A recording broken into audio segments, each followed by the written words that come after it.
Licence অবিহনে bike গাড়ী চলোৱা শুনিছে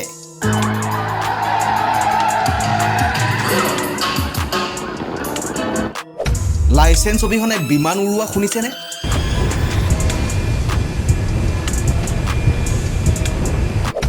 17 বছৰে বিনা লাইসেন্সত এইগৰাকী পাইলটে উৰুৱাইছিল শতাধিক বিমান During that time, he captained over 900 domestic flights.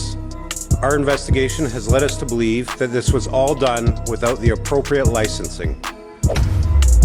ভুৱা লাইসেন্স ব্যৱহাৰ কৰি 900ৰো অধিক বিমান উৰুৱাই গ্ৰেপ্তাৰ হ'ল এইগৰাকী পাইলট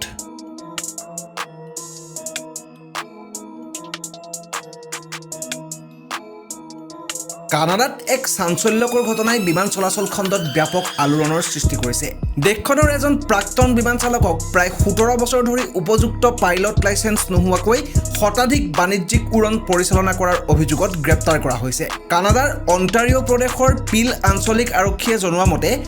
59 বছৰীয়া প্ৰাক্তন এয়াৰ কানাডাৰ কেপ্টেইন জিঅফ্ৰে ৱালৰ বিৰুদ্ধে 4 মাহ জোৰা তদন্তৰ অন্তত প্ৰবঞ্চনা আৰু আন কেইবাটাও অপৰাধমূলক অভিযোগ দাখিল কৰা হৈছে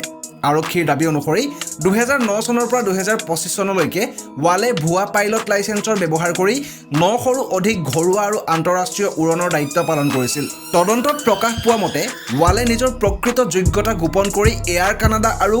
অসামৰিক বিমান চলাচল কৰ্তৃপক্ষক বিভ্ৰান্ত কৰিছিল যদিও তেওঁৰ হাতত বৈধ বাণিজ্যিক পাইলটৰ লাইসেন্স নাছিল তথাপিও তেওঁ বাণিজ্যিক যাত্ৰীবাহী বিমানৰ কেপ্টেইন হ'বলৈ বাধ্যতামূলক এয়াৰলাইন ট্ৰেন্সপৰ্ট পাইলট লাইসেন্স লাভ কৰা নাছিল ৱালৰ বিৰুদ্ধে প্ৰবঞ্চনাৰ এটা জাল নথি ব্যৱহাৰৰ দুটা নকল ট্ৰেডমাৰ্ক সংৰক্ষণৰ তিনিটা আৰু জনসাধাৰণক বিভ্ৰান্ত কৰাৰ এটা অভিযোগ দাখিল কৰা হৈছে পিল আঞ্চলিক আৰক্ষীৰ মুৰব্বী নিশান দুৰাপ্পাই কয় যে এই ঘটনাই জনসাধাৰণৰ বিশ্বাস আৰু বিমান সুৰক্ষাৰ ওপৰত গুৰুতৰ প্ৰশ্ন উত্থাপন কৰিছে তেওঁৰ মতে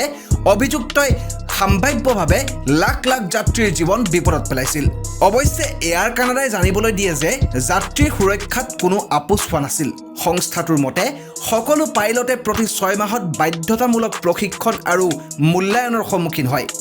কোম্পানীয়ে দাবী কৰে যে ৱালে নিয়মীয়াকৈ সকলো পৰীক্ষাত সফলতা লাভ কৰিছিল আৰু বৃহৎ বিমান সুৰক্ষিতভাৱে পৰিচালনা কৰাৰ ক্ষেত্ৰত উচ্চ দক্ষতাৰ প্ৰদৰ্শন কৰিছিল